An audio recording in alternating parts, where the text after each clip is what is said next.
Good morning again. Scott here, known as Cantaloupe to some online, and I'm bringing another video to you on a subject that's interesting to me. It might be of interest to you or someone you know. And I want to talk a little tiny bit about AI in just a few minutes.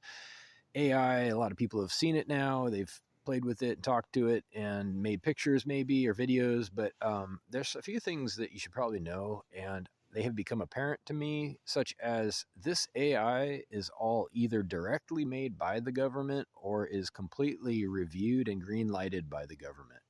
The government being the United States government in my case, or probably a larger government coordinated agency that I don't necessarily have a name for. And here's the thing, if you even say the word government nowadays, you are immediately classified as a conspiracy theorist. But the government's a real thing. The government is, in fact, a real thing, even though you don't hear too much about it lately, besides what you see on TV and the speeches and public presentations, the public relations branch of the government. There's a lot more to it than people realize. There's a lot more going on than people realize, unless you're actually in those circles.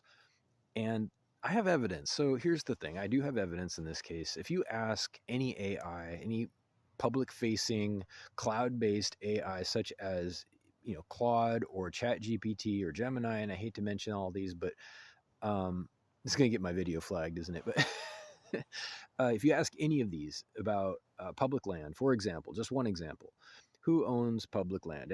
It's debatable. It's always been debatable. This is one of those things that the proper answer is nobody or the public, but it will. Every single program has the exact same answer, and it is the answer that it will give you about everything, and that is leaning and biased towards an establishment, towards the government. It will tell you plainly that the government owns public land.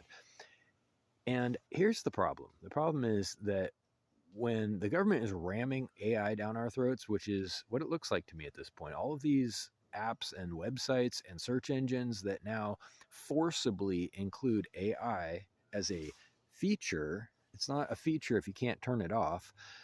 Nobody asked for it.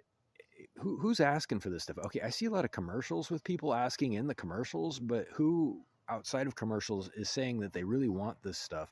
And who's making it?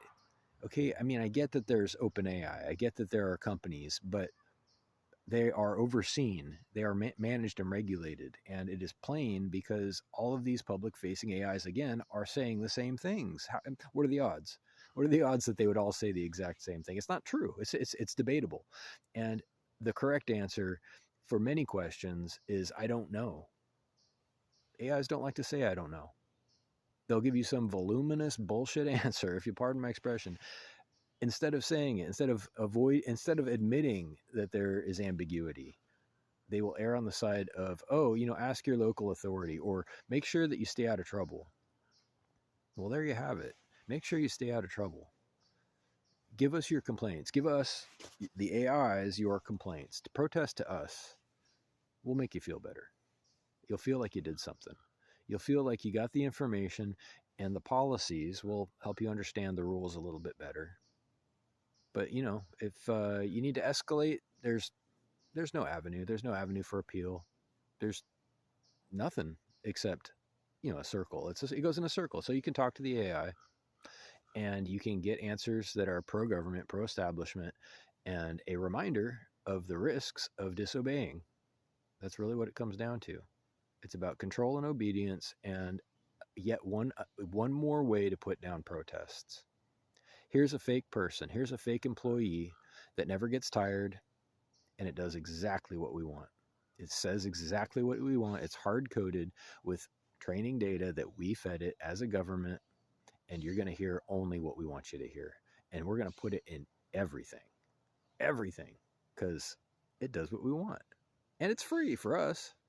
Hey, what are the problems exactly? Well, the problems are, what if a nefarious force comes into power? What if the aim of AI is to sell itself? What if it's trying to, further burrow into your wallet and into your belief system with a pre-programmed and biased set of ideas that don't necessarily help you, that are about your subservience, that are about your submission to an authority, that are about your never actually being independent or happy because someone else has taken it from you. What if? I'm just saying, what if? These are things that people don't talk about enough. You should think about what's replacing human beings. Have you tried calling it a government agency lately? Have you tried emailing a government agency? Any of them. Literally any of them. And I don't mean since the shutdown. I mean before that. Wake up. Wake up. If it's not... You're in for a surprise no matter what. But it's time to wake up. Please. For your own good. Reach out with questions or comments to whitehotrobot@gmail.com.